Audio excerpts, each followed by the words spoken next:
கண்மணி அன்போடு காதலன் நான் எழுதும் கடிதமே. பொன்மணி உன் வீட்டில் சௌக்கியமா, நான் இங்கே சௌக்கியமே. உன்னை எண்ணி பார்க்கையில் கவிதை கொட்டுது, அதை எழுத நினைக்கையில் வார்த்தை முட்டுது.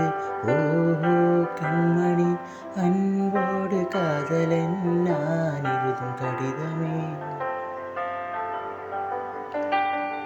பொன்மணி உன் வீட்டில் சௌக்கியமா, நான் இங்கே சௌக்கியமே.